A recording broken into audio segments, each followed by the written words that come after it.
So like Tech9 said, the host that influenced me the most was a demon. So as was mentioned a couple weeks ago and alluded to at the beginning of the video, finally bringing the Beelzemon deck profile. So let's get into it. We are still running one Pokemon. Reason being, it does still have its uses. Pokemon on deletion, Mewtwo is something that is good. It has its cases where it comes up, but more often than not, you want to have the on-swing mill of Yaman. Yaman is definitely a superior egg for this build and for this deck. Pokemon's still a great egg, but you want the Yaman. And then going into our rookies, let's start with the 4 starter deck Impmon.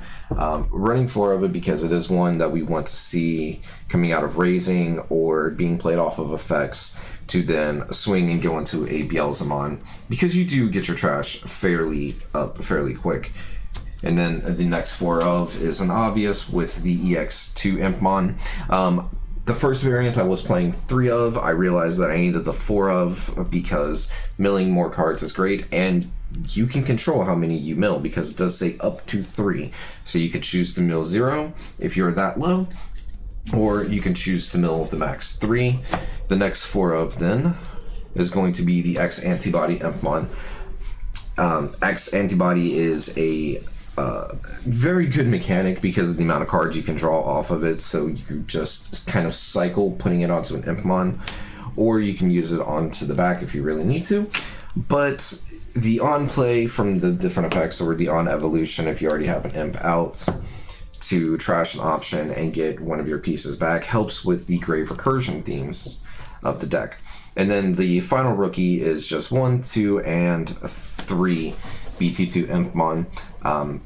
It's still a great card. I just don't feel comfortable maxing out at it, so I've been testing it at 3 and it's been working good. Going down to 2 is an option as well, because the on deletion mill is a mandatory, and over milling and getting decked out is a thing that can happen. And then going into our level 4s, our champions, running 1, 2, 3, and 4 Wizardmon. Wizardmon promo being one of the key focal points of the deck. Trash, gain a memory. The inheritable does come up too if you're swinging with a Ballmon or a Beelzemon to put something on top, especially if that is one of your trash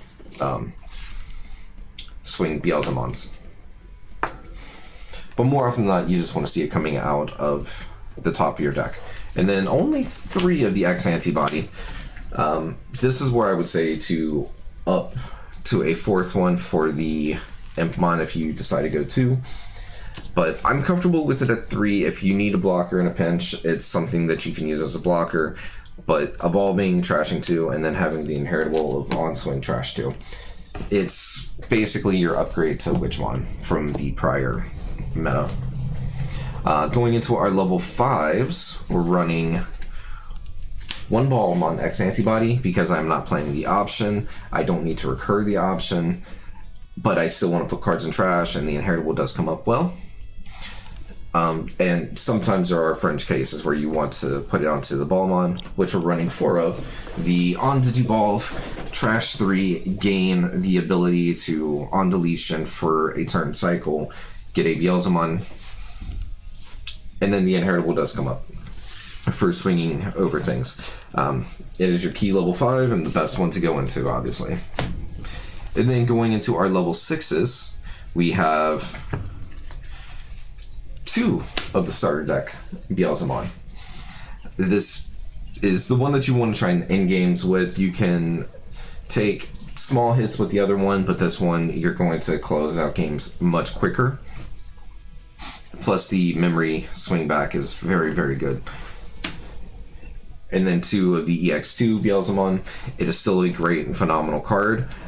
On trash, get an Impmon back, helps with the recursion, helps the setup, helps to just keep going.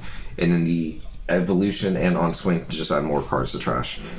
And then we'll finish off our Beelzemons with Beelzemon X. Nothing to really say about this one. At this point, it speaks volumes for itself. On evolution, if you have a Beelzemon under it, trash a security for every 10.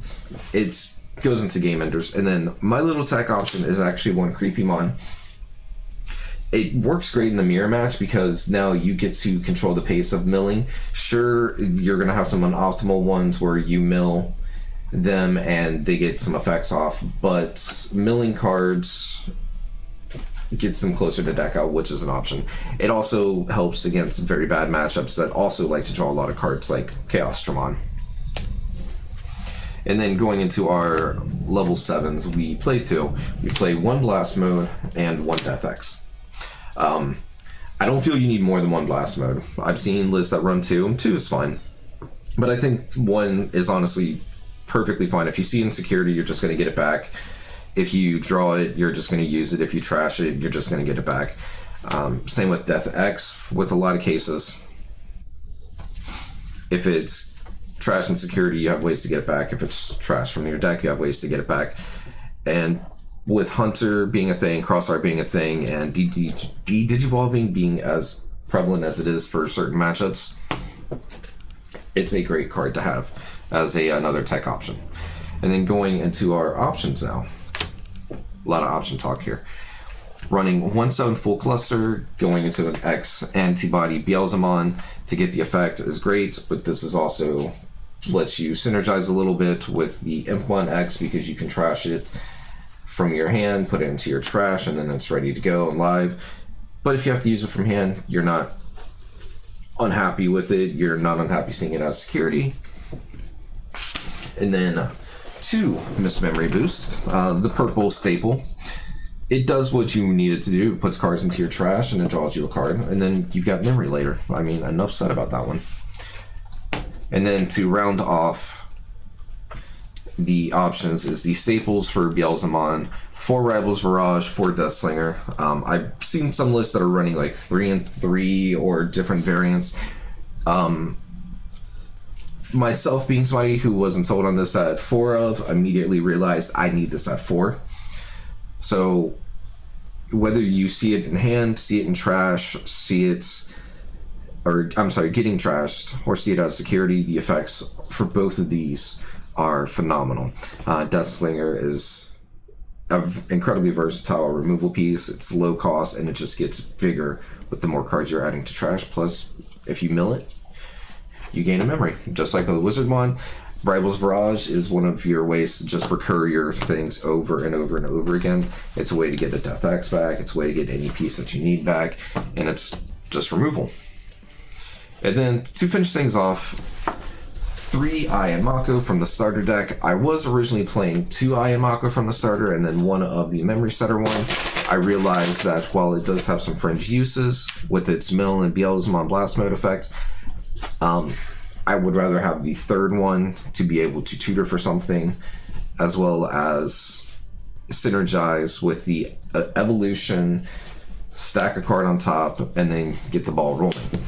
So that is the deck. It has been performing phenomenally for me. I've only got 2 losses so far with it, being against a mirror match Beelzemon that got to go off faster and a Chaosdramon, because that deck is a thing and it will run you over if you don't play smart with it. But we're going to try and get out more content. If you like the content, please like, follow, subscribe, all those shindig words.